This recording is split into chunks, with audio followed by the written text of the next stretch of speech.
Hi everyone, welcome to my YouTube channel.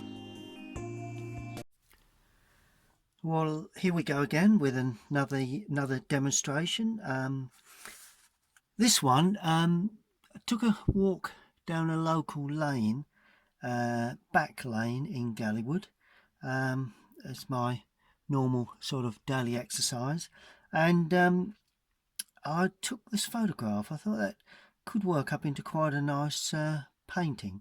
So what I'm going to do, I'm going to put the drawing down onto watercolour paper.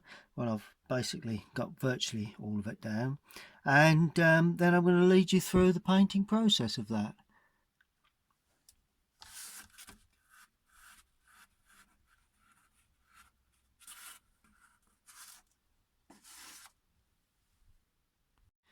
Well, the first thing we need to get on is the sky area, really. So I'm going to use this 1.5 inch inch Rosemary and Co, or Rosemary and Company brush. Great brush making family there, Rosemary, and I'm going to use that to damp the paper because I want to get quite a soft feel. Just put my water over there a little bit further. There we go. Nice soft feel to the sky, because when you've got trees, you can see the composition there with the two trees. I've actually put a couple of figures in because they were in the scene. Well, not actually in that particular drawing.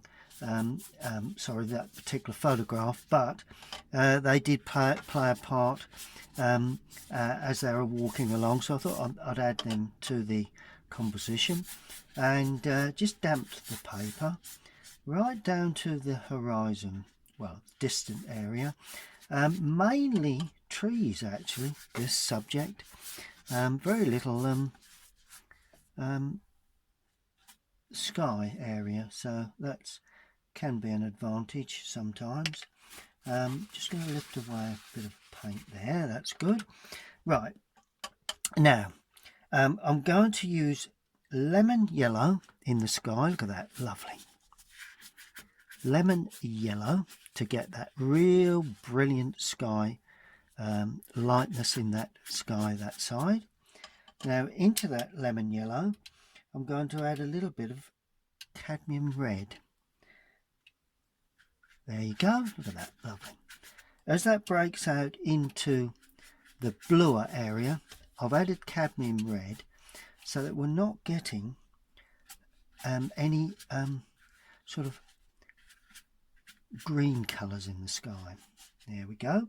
Now lightly clean the brush, and I'm going to start off with cobalt blue. So a little bit of cobalt in there, and just run that into that sky and allow that to dry off and blend together normally in its own way. Then I'm going to use ultramarine, which is a little bit stronger. Remember, this will dry up considerably lighter, and let that blend through. That's it. And there we are. Good. Yep, I think that's sufficient. And just a little bit of red for some of these cloud areas. There is a bit of cloud work on that right hand side, so notice how this brush is lifting off and spreading the paint as well to create a cloud effect. And that really is all you need to do for the sky area. Now before that dries, clean the brush. I'm going to put in a little bit of distance. Now what I'm going to do, I'm going to take off a lot of moisture, and there is a field that runs in the distance here, so I'm using that brush to lift off colour. So I'm dampening the brush and then almost drying it before I lift away some colour. There we are. That way it will, as I lay the colour on, it will just help hold that colour in that position. Now I'm going to use raw sienna with cobalt blue. Not too much water for this. Raw sienna and cobalt blue. A little bit more blue than sienna. And I'm floating in some a bit more blue than that. A bit of distant tree work. There we go. Look at that. And that should hold pretty much level along that dry line that I actually painted in. And this is all the distant sort of trees. And as I move away into the far distance, I'm using almost all of the either cobalt or cerulean. Either one of those would be quite sufficient for this. It could be cerulean really. And that, just take that away into the distance. There is a little bit of this distant green coming up there, but nothing to any great extent. And right in the distance, I'm going to add a bit of blue again down the side of a hedge. There is a hedge there, so it's a bluey green. It's almost in a shadow area, but I'm going to put that in. I'm going to paint around the figures, so if I come to an area where figures are, I'm going to paint around them. Just a little deeper blue into that area. That's lovely. Look at that. And that will gradually dry and pull back up. That's good. Now I'm adding raw sienna to that to create some distant trees. Nothing too detailed, wet into wet. That's really the way we need to play this. There we go. Now as I come forward, a little bit more moisture on the brush. I'm adding cadmium to the blue, as I say, cerulean or cobalt, and that gives me still not a particularly brilliant green, but it does give me a green that's a little nearer. It's got a little bit more strength. Even adding a little bit more yellow there, the cadmium. So not so much raw sienna, more cadmium now, and just spring out some impressions of branches. Now this is purely for the trees, the start of the trees that stand along the edge, and there is a row of them that stand there. So that's interesting, because that row stands in front of the green that we've had previously, which was a distant green. Can you see the difference between that green and that green? This green is somewhat, and create a shape, it's somewhat closer to us. Okay, and there is, I've just spotted on the photograph, a line of hedging there goes behind that, and that has this sort of more local green. So that sort of comes up there like that. All very impressionist really, you know. And just blend those two, come together with hedging really. And if you notice where it's dry, that I dried it, that is where the actual strong colour holds. And I'll put a little bit of blue into that because I want to create a deeper line, just to give a bit of depth to that that tree work. A bit of blue and a bit of burnt sienna too, just to give it a more earthy feel. Just a bit of height there, but overall just a little bit of blue to give a feeling of a bit of shadow, a little bit of warmth in that blue there, bit there, not too much where the trees will come, but they're going to be considerably darker.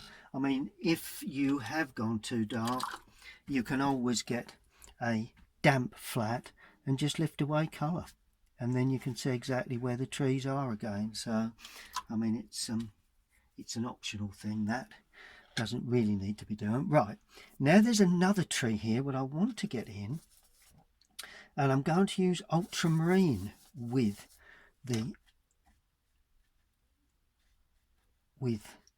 the yellow there, just a little, and this cadmium and ultramarine, because this is the outside of the tree, trying to keep it nice and soft, comes up a little bit higher, and it should still be a little bit damp, although it's beginning to dry.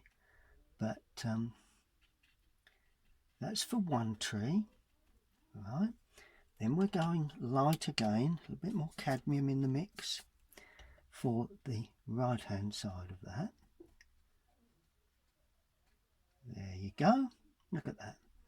And then there is just another little tree there, so let's just pop that in and just allow that to blend. There we go, and there again. There will be a trunk on that and all sorts of things going on. There we go, and they are the trees that are associated with trees that are actually standing overhanging. A bit of dark colour there would be nice, I think. That's my impression of what I see anyway. A bit more dark there, a bit of dark there, a bit of dark colour there. Now I've got that in just about right. So they are the distant trees, the trees which are behind this main area of tree work. And then just a little bit more light onto the left hand side where you get the lower part of the trunks. There we go. And that more or less does it really for that particular area. Now all we need to do, clean the brush, and let's get a little bit of wash of colour onto this. Going to use lemon yellow, almost neat. Oh, let's not neat, watered down obviously. Maybe a touch of blue in there, but lemon yellow, just to get the feeling of light onto the hedge area. And that hedge is actually a vertical hedge, so just forget about that. It needs to be painted in that way. And as you come forward, going to add just a spot of red to that to give it a more orangey green. So that lays there like that, and that is actually the colour that I'm going to use, a little bit stronger in colour, for the basic shape of this tree that stands there. Now this is all the light areas. You've got to remember you paint the light areas first. There's two trees together there, but you can blend them. You know, I think we'll do a bit of blending there. So that's the, and as you can see, once you get this lovely brilliant colour on there, don't paint everything, just leave some gaps, because you know it's not going to be completely covered. Very little. There's a little bit of green around that trunk area where light is hitting. These are all the light areas. Cadmium yellow again, and there's one or two little patches of sky left, and that sky is, as you can see, extremely light. So, and just a little bit of these large brushes, if you can use them and flick paint in with the corners, the edges, it's so much more. But at this stage, when it's damp, you have to be very, very careful. Good. And of course this side will have a similar sort of green, just adding a little bit of blue to that, not much. And we start off with this tree because that's catching the light like that. It's all a matter of trying to catch light onto the leafing. You can always go dark, but you can't. It's much more difficult to get the light sort of shapes. There we go, and that hangs over there like that, which will all be revealed when we come to paint the darker areas of that tree on. Go. And then there's one more that will need some real brilliance in it, and that's this one here. It's actually a little bit on the bluey green, but I'm using a bit of license there because I need to get that feeling of light. I mean, without light you can't appreciate dark areas, so if you don't start with really light fresh colours, unfortunately you end up with quite a dull looking painting really, which I don't really want. Okay, that's good. And this side, because of the sunlight I'm catching this side, there is a little bit of this sunlight catching the tops of that greenery there. So that's the colour I'm going to use right for the top, and then when we paint the shadow on the greenery later on, this is all very, very light, so it turns down like that, and it's horizontal, but it's a bit of a curve to it, so I'm using that. And as I come forward, just a touch of red in there to give it a bit more punch. There we go. And the same really for the, I'm going to use cadmium now, cadmium yellow for the bank, only just to ring the changes. No real reason to suggest that we need, it's like a grass verge really. No real need to have a reason for these colours really, but I mean you could continue with the same colours. And a little bit stronger as I come into the foreground. Notice I'm painting across here because it's like a grass verge, and then I hit the foreground, going to add burnt sienna with that. Could be light red, but I just fancied the burnt sienna in there. Don't know quite whether that was the right choice, but we will see once we get our greens in later. A bit of fresh burnt sienna. There you go. No blue at this stage, well, very little. And that seems to be that. And then almost completely pure burnt sienna for the edge of the track. Now there is sort of like an earthy part to this area here, and that needs to be shown up with these. It's a little bit there too, so I may as well take that beyond the figures. Just a little bit more solid. There you go, up in the foreground. Always nice to have some real solid colour there. It brings that foreground forward and then gradually lose it as you go away.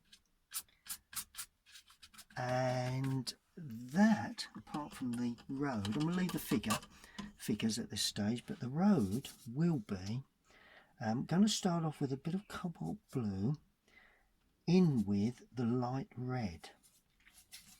Now that gives us quite a sort of earthy brown, and I'm painting around the figures like that, around the dog. Then that gives us the opportunity to put any colour we wish onto the dog, and the legs of the figure. I think that one's in shorts and that one like that. Then when we get a little bit further, we add a little bit more of the brown in there, and as we get further forward, I'm going to remember to paint across the paper like that. And there we go. A little bit more of the light red in there, tad more of light red, and as we come right into the foreground, we have cadmium red. Look at that, look. Isn't that fantastic? Let's just really get a bit bold here and stroke in, because that will all come through the shadow later on. And just stroke that in nice and neat in the foreground. That will show up some lovely shadow work. So as you can see,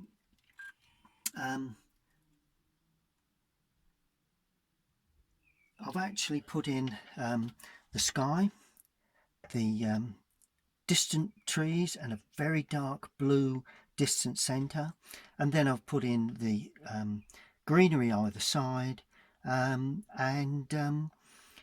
so altogether we need to allow that to completely dry.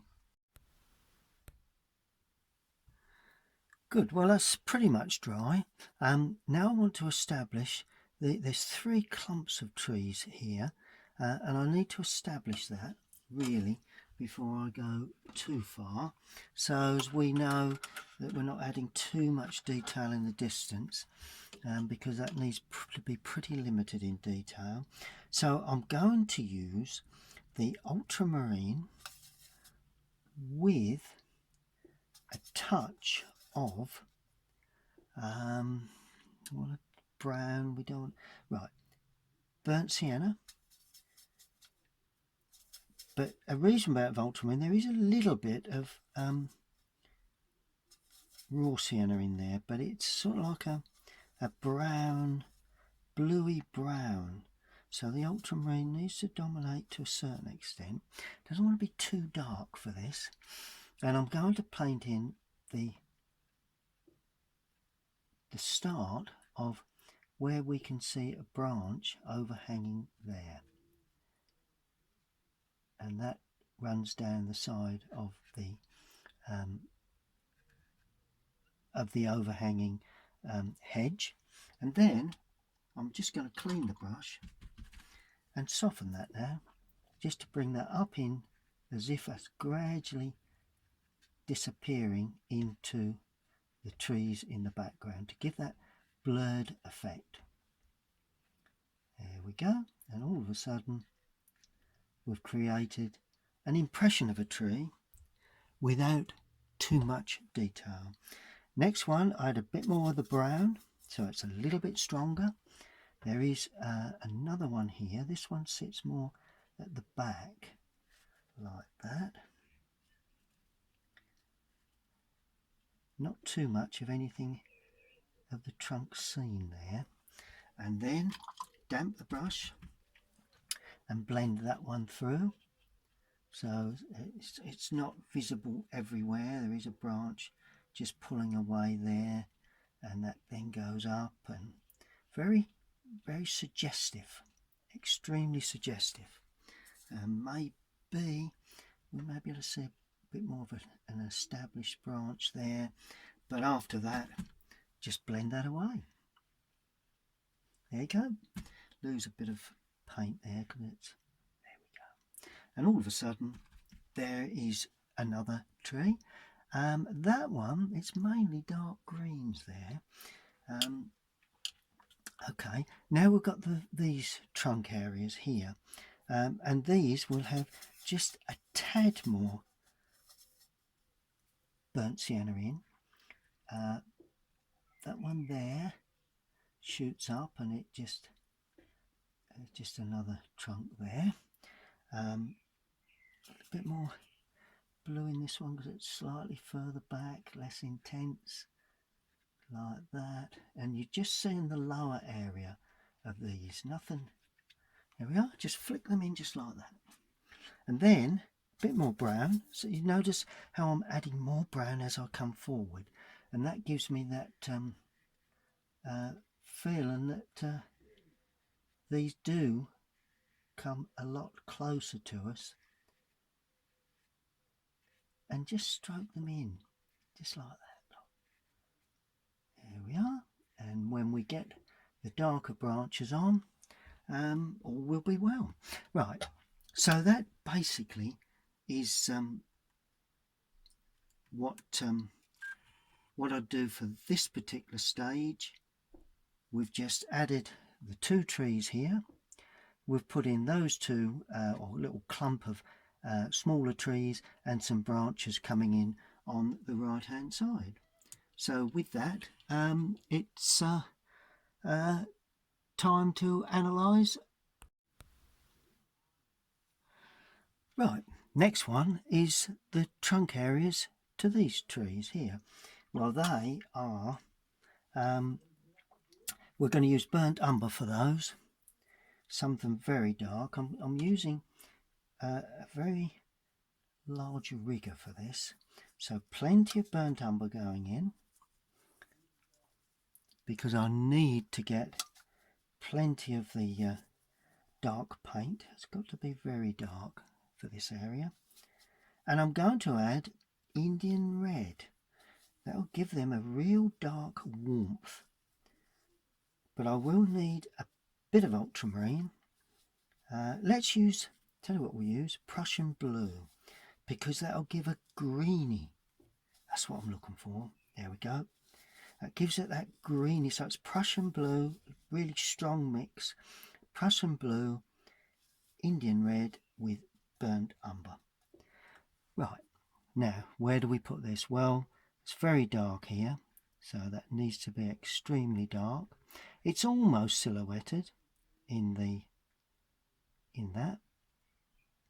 There is some hedging, so we've got to be aware, but I'm not going to show too much of the hedging in the lower area. Nice to have a nice prominent trunk that stands there and supports the rest of the tree. And let's just show a little bit there. We do have a trunk coming, a bit of branch work there, or another little bit of branch work there. Then we show a little bit there, a little bit there. Right, now all we do, clean the brush and spread a bit of water onto that, just to blend that through, so as we're not painting, you know, it's just taken away a little bit of the image of the paint of that tree-like shape. So it's all very sort of rather what I'd call mystical, really.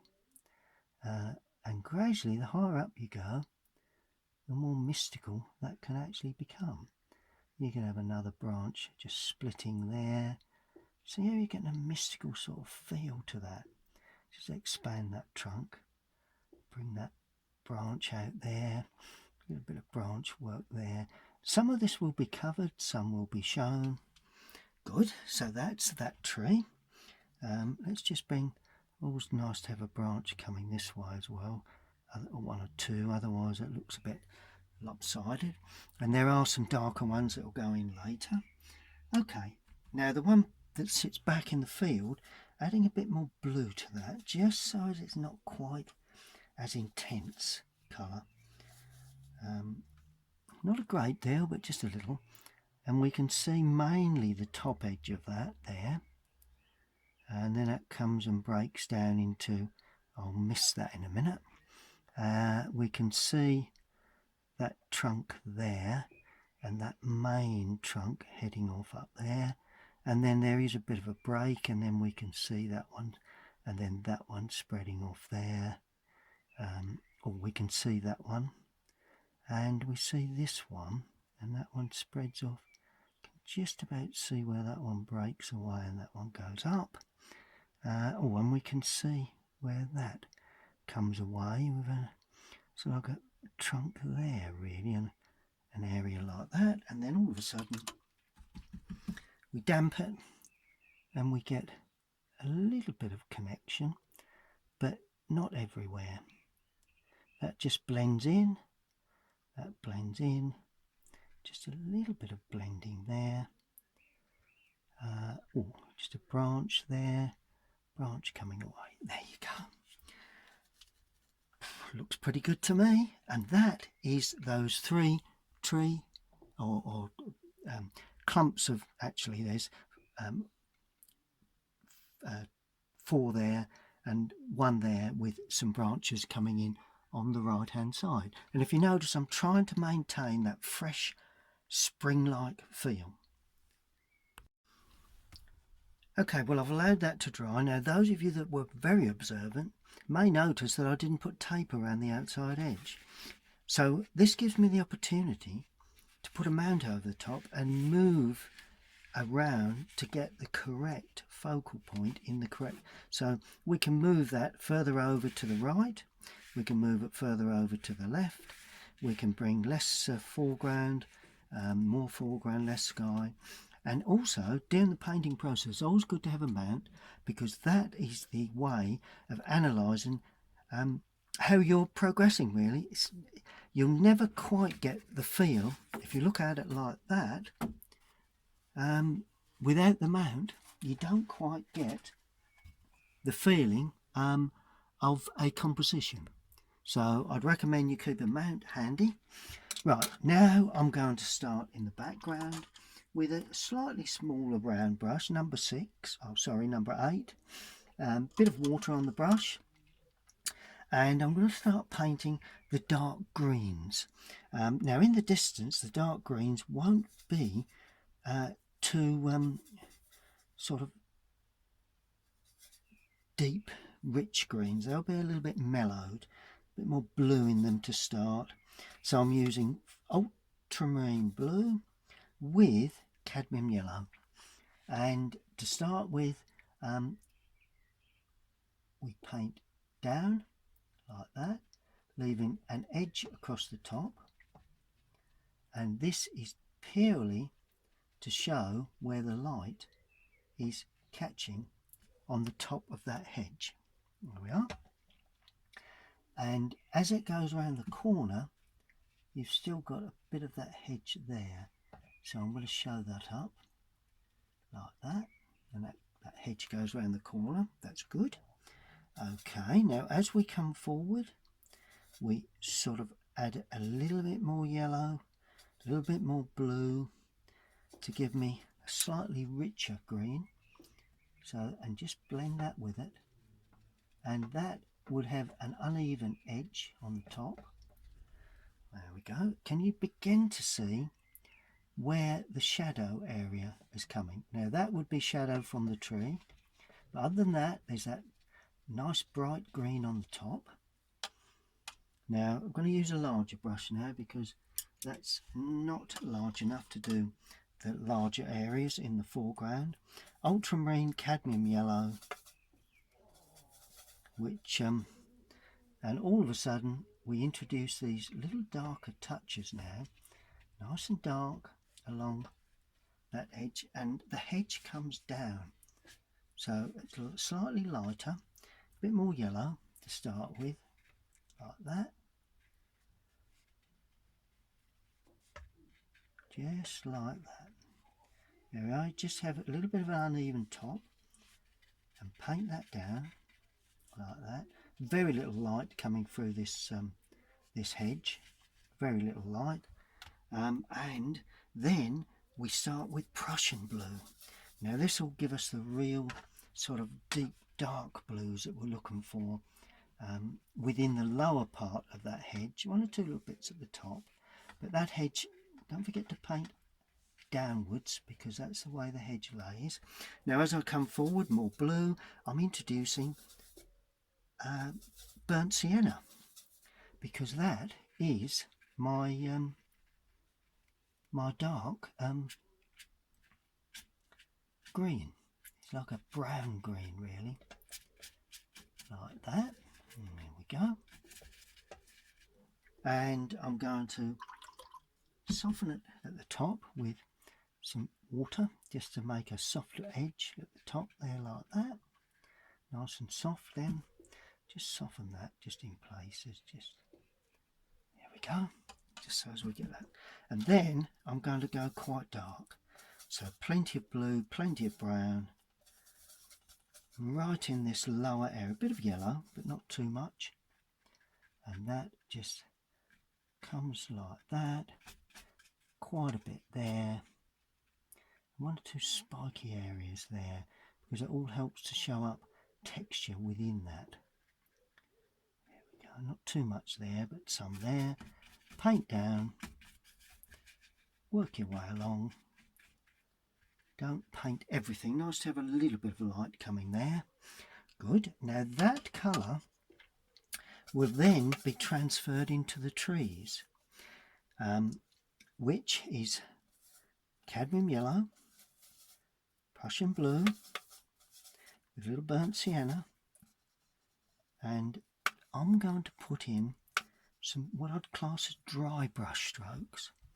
Now the way you apply those, you fill up the brush with paint, then you remove some of the paint from the brush itself, so it starts sort of semi-dry. And what you do, you start in the bulk of the tree until you get, so not right on the edge. Oh, there you go. See, that's pretty much there as it is. And this is where you get that lovely feeling of branches, and because it's broken, you get that film of light coming through where you leave gaps. A dense area there, then it breaks out into some lovely overhanging branch shapes. Lovely branch shape there, and the way that overhangs. Have a bit of fun with a dry brush. That's what I would suggest. These are not really the real dark tones, these are the medium tones, but we'll go in with a darker tone soon. And then there's another branch coming across. Can you see how I'm then suggesting the tree trunk underneath, but there's actually no need to paint it all in. Just a little bit there. There we go. That's good. Yep. So that is that tree. Okay. Now a bit more water. Cadmium. Prussian.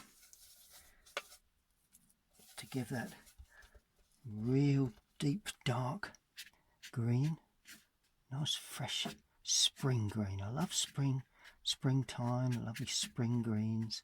There will be dense areas, but there'll also be lighter areas. We have one tone of light colour to come in, and there's lots of this sort of dark bluey green here, and that will show up that feeling of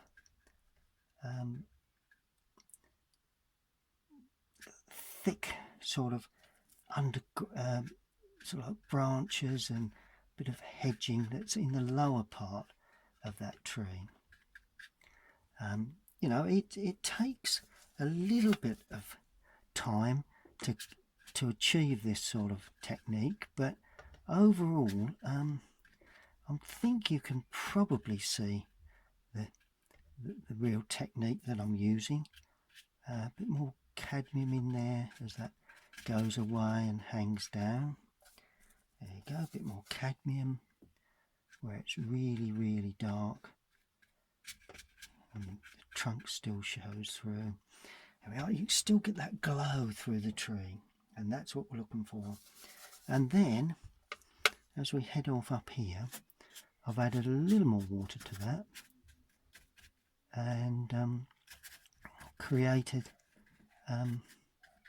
nice branch-like feel to that, and a little bit there, a little bit there.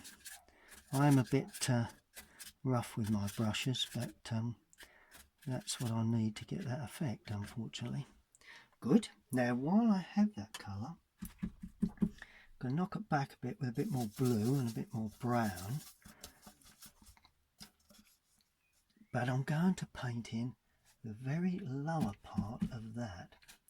Now that has got to be gently handled because it's in the distance, so we've got to be careful we don't throw that forward too much. And there is just a little bit here on the edges, and I'm using that underpainting to give me that light effect on the branches. Simple as that, really. Nothing more simpler than that. Good. So that is the next part of the painting. I'll allow that to dry.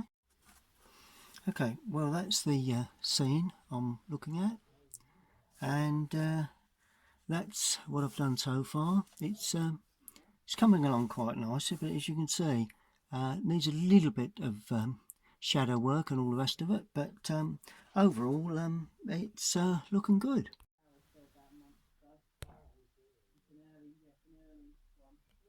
Okay, well the next stage is putting some shadow on the grass. I'm going to, at this stage, leave it very, very yellowy green. All I need now is to mix Prussian Blue with burnt sienna, and that will help to give me that sort of more earthy green sort of shadow on top of that. So I'm going to use a slightly different colour for the grasses, just purely because the grasses are basically a little bit different, really, and it gives a nice change of tone. And there is a touch of colour there running across.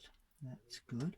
Oh, and that colour also runs across there like that as the road turns. But I'm leaving the hat of the figure, I think that figure was wearing a hat, unpainted. Just leaving a bit of a gap there, just to denote that those trees do have some separation. And because I've got this colour here on my brush, I'm going to then introduce that across the lane. Right, there you go. And then I shall bring that up the hedge that side. Then we've got the hedge thickness there, and then we've got that other tree. So I am splitting that up just to denote that those two do have a separation.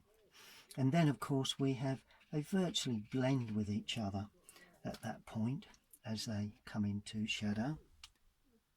That's it, like that. Can leave 1 or 2 gaps on the other side because it's less dense. And then there is the hedge shadow again, and that's quite uneven. That gets wider as we come forward. A little bit more deep, a little touch of yellow in there just to freshen it up as we come forward. Don't do the road at this stage. It's vital that the rose is left unpainted with shadow, and just a little bit along that edge there. That's it. And then this, of course, will be in quite a big amount of shadow, like that. And just a little bit more blue in there. I like that blue. It does give a nice, because you're onto green, the blue would give you a green anyway. And of course there's the bank that will stand up. We can always paint that in later. Then there is just a sort of like a ditch, I would imagine. So consequently we can see where there's just a little bit of, I'll soften that in a second there, but there's sort of like an area that's sort of rather uneven with light on it. So I would imagine there's some sort of ditch there that's that I'll try and paint. If not, I'll just wipe a shadow over it. That's a good thing about watercolour. You know, if you're not successful with certain edges, then and of course we're then looking at a nice shadow that's just sneaking across there. There we go. That's just a nice sort of shadow sneaking across there. There we go. And now I can soften that just with a damp brush. Just soften that, just allow that hit in places, not everywhere, but just as that comes across, just to give it a bit of extra interest. See that, where we've got a hint that some of that light is actually sneaking through. And then a really strong green right in this foreground. I favour strong greens in foregrounds. In actual fact, a bit of brown in that would help immensely, like that. and that just runs along gently that way. And then of course we use that same colour on the other side, and that would then extend up like that. And as I've said, it actually breaks up a little on the outside edge, but then where the bulk of the tree is, it denses up quite thick, quite heavy.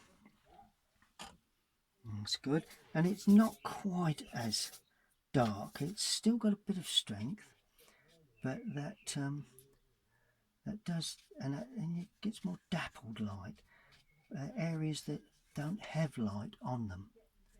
So that's always a nice thing to do. It'll all be justified when we come across with some shadow work on the road, really.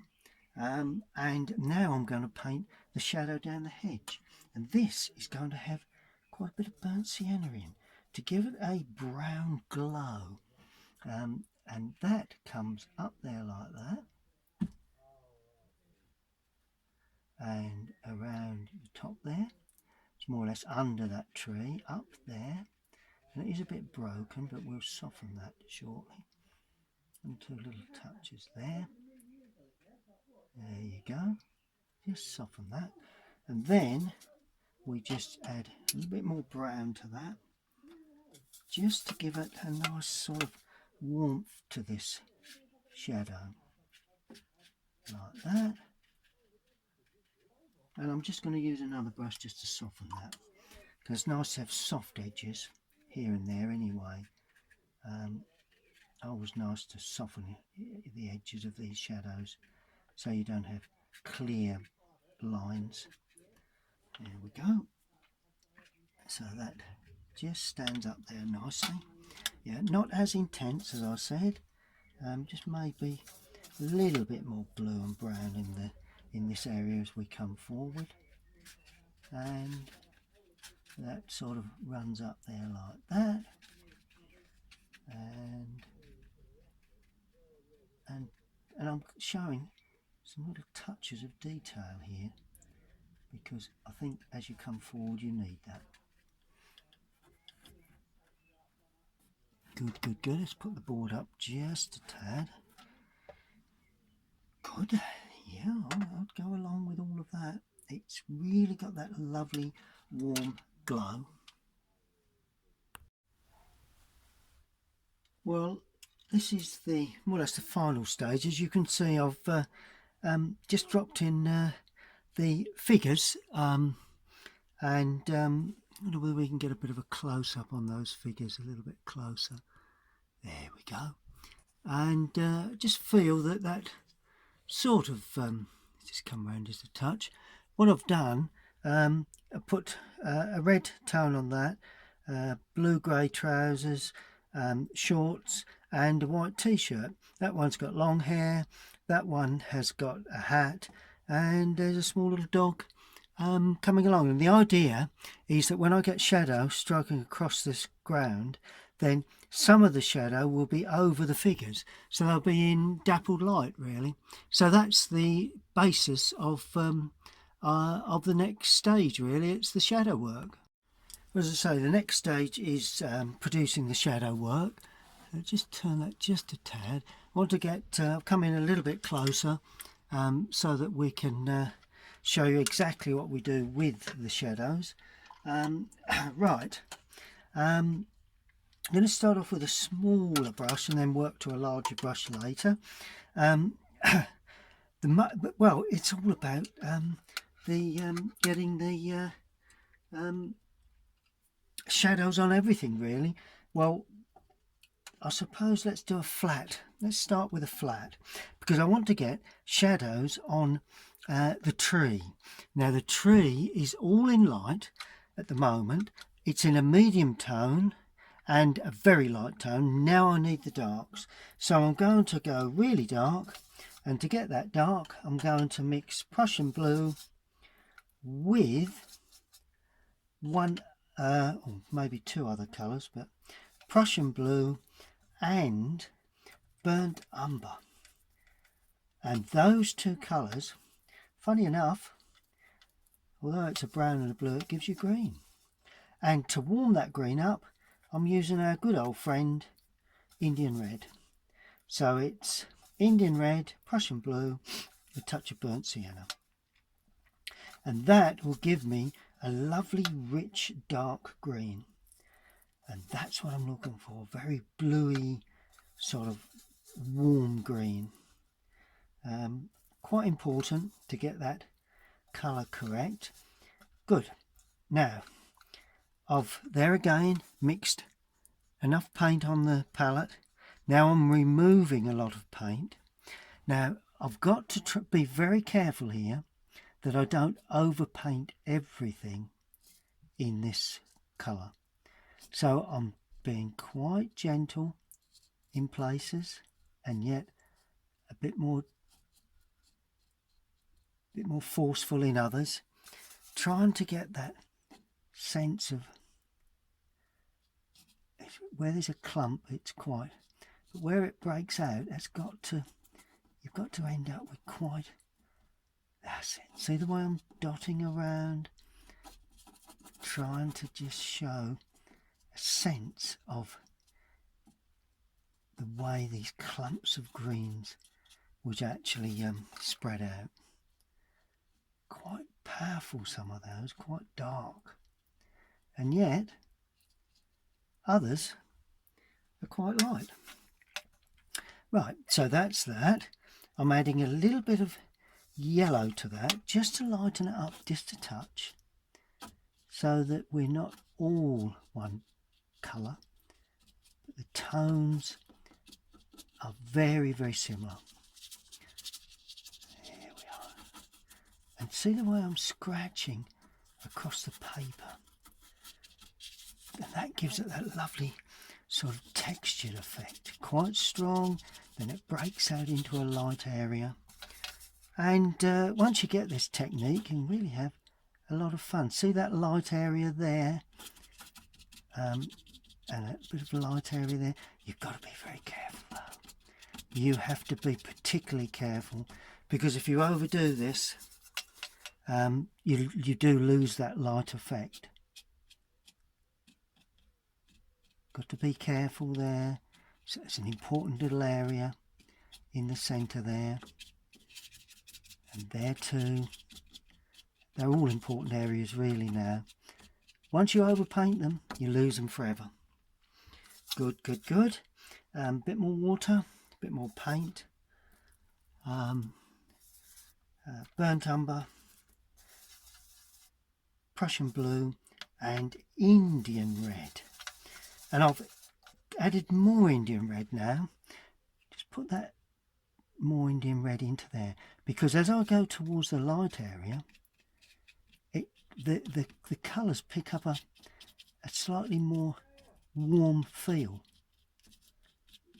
So consequently, we need more red in there. Nice clump there. Nice bit of clump there. It's all about giving an impression of these clumps of greenery, or dark sections really. Not quite as many there. Notice how I'm rubbing across the paper and getting a dense area, but also some quite open areas with less paint. It's all very, very important that that sort of works like that. And that's the way you produce the feeling of light on these trees. A little bit more blue, a little bit more red, a bit more blue. It's mainly blue and red now to achieve this strength of light that I'm looking for. And I'm just hazing that out. See that technique there? Just made that up, but it seems to be working. There you go. Look at that. Very, very dark. Shows the feeling of, lovely feeling of light coming through. but you can still see in between the branches, the light branches that are there, and that's always a good thing. And of course then we have the outside edge of these leaf areas, just heading down like that.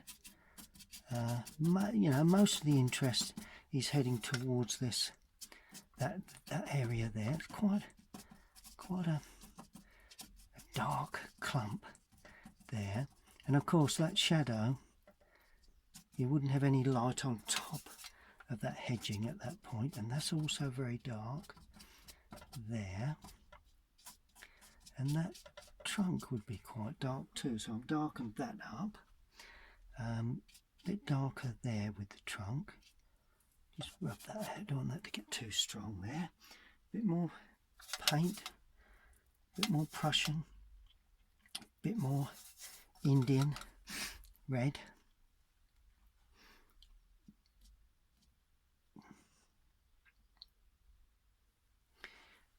Remove some paint from the brush, otherwise it'll get too dense. There we are, look at that. Two little spiky patches. Good, that's pretty much as I would have suspected this to turn out. Now I'm adding more water and more yellow to that mix, so it's not quite as dark. A bit more blues, but it doesn't want as much red in now, because I want to show up where we've got these really dark edges within that hedge about there, and it gets less and less as we go along and we scratch down. Maybe it looks a bit light because of the light shining on, but once it dries you will begin to see the effect that we require. So it's quite dark along that bottom edge, and here you've got shadow again, so we don't want any light. There we are, so it's dark there and dark there. There's a little bit of light at the base there. That's good. And as we run out of picture, you've got quite dark along the bottom edge, but as we run out of picture, quite spiky, and that's it. Look at that. Look how you've got that lovely textured feel. Exactly what we're looking for. Good. Now I add a little bit more water, a bit more yellow. I'm gradually losing that real dense looking feel to it. So a little bit lighter, not quite as dark. And this is for the very dark touches that run across that area there. So this is for the grass areas, and as I said before, it will need to be quite dark in this area. So this is the final dark tones really that give that sort of grassy like. See where I've got that grassy? Let me just try and get that sort of grassy effect. There you go, look at that. That's the way we get those grass-like shapes. Don't want them everywhere, just one or two here and there, one or two within those light areas. It just gives that lovely feeling of light. But along the edge I'm going to put red with it, with that, because along that edge is a dappled light hitting the edge of that, and that will connect up with the road shortly. All will be revealed on that, but at this stage it probably doesn't look right, but it will do. Trust me on that one. Good. Now we go across to the other side and we use the same colours, only a little weaker, and we hit those. Oh yes, we've got to hit one or two darker touches within that hedge, particularly in the lower area there, a little bit spiky as it comes up like that. That's good. Now we head across there, producing some sort of textured pieces, and don't want to lose all that little bits of sunlight. A bit more red in the mix now. And there again, because we've got a dappled light on our edge of the track, which is in actual fact there you go, and a bit more green in there, one or two little touches there, it's a little bit dark for that. We don't want to go too far off the tone that we've got originally.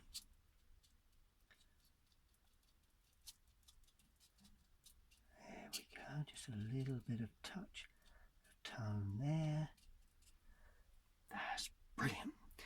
Okay, now we've got this sort of greeny dark colour.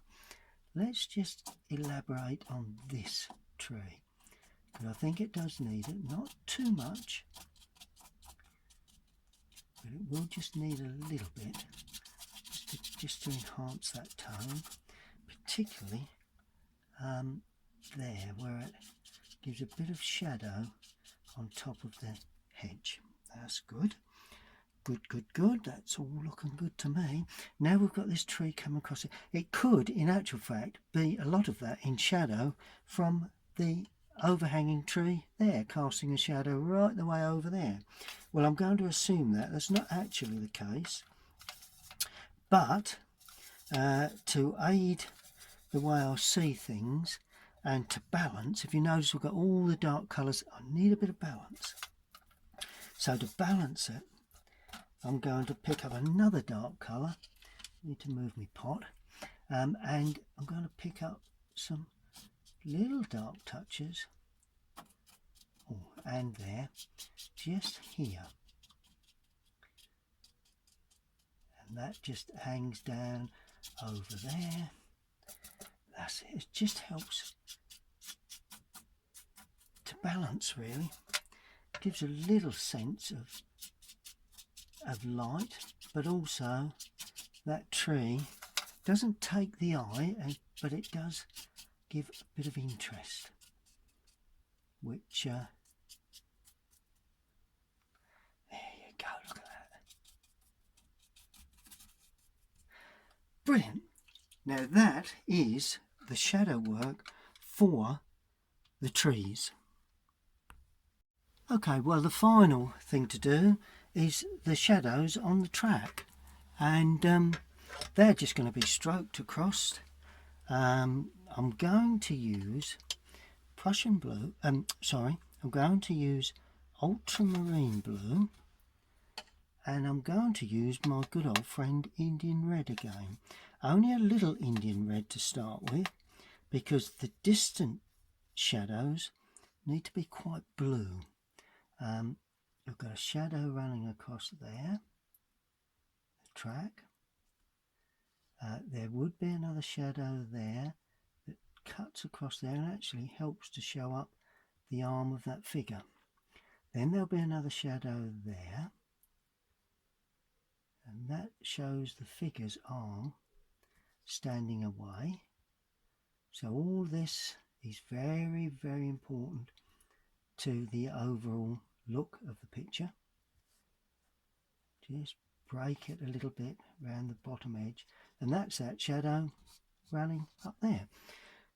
Good, yes, that's looking good. Now a little bit more red, a bit more Indian Red into that, a bit more water. Don't want to be too strong at this stage. I like to leave all of my strong shadow colours for the foreground. Now this doesn't want to be too dark, because if it is, I'm going to lose the dog, and the dog is quite an important feature in my opinion in this. So just, and of course there will be lots of gaps, because that will help indicate, forget between the legs. That will help to indicate that it's dappled light, like that. There we are. So parts of the figures are in shadow, but other parts of the figures are in sunlight. Good. Now, where will those figures be shadowed? Difficult one. Now this needs to be really thought about. Could be that the arm of that figure is in shadow, like that, and it runs around the figure's thingy like that, underneath that arm there, underneath the, and across the shoulder. This area of this figure could be the lower part of that figure in shadow. So a little bit there, a little bit there, a little bit under the arms, a bit under there, a little bit under the legs, maybe a bit of the legs. But of course at the base that would have shadow. And all of a sudden those figures begin to look as if they're half in shadow and half in sunlight. There we go. Good. Now I'm going to change brush. So I'm quickly moving over to a bigger brush, ultramarine, Indian red,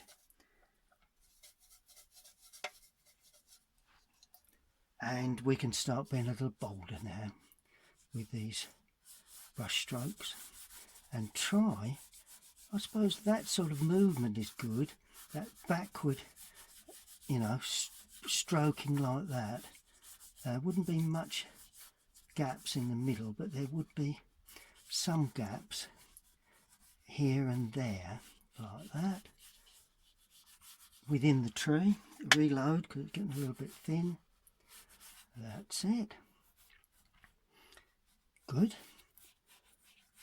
And that is going to go right the way across there because the sun slightly heading towards us. Right.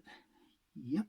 Now this is where it gets interesting because I'm adding more blue, more red, ultramarine blue, Indian red, and this is where the old sweeping brush stroke comes into play because it gives that lovely foreground a feeling of ultimate light, which is something that can only come with these quick, firm brush strokes. And we water the mix down a tad, add a bit more blue and a bit more red, and we can then introduce some of that. So add a bit more blue to that, don't be too red on this. Some of that up the side there like that, down the side of there, gives a lovely subtle effect to that side. Same this side, a little bit of that like that, a little bit here and there, dappled. It's all a matter of getting that dappled light, that soft light, without covering too much of those highlights, because once you get rid of those, which I'm in danger of doing, so I'm going to have to just watch that. And before you go too far, I think it's advisable at this stage to actually sit back and put a mount over it and see exactly what we've done.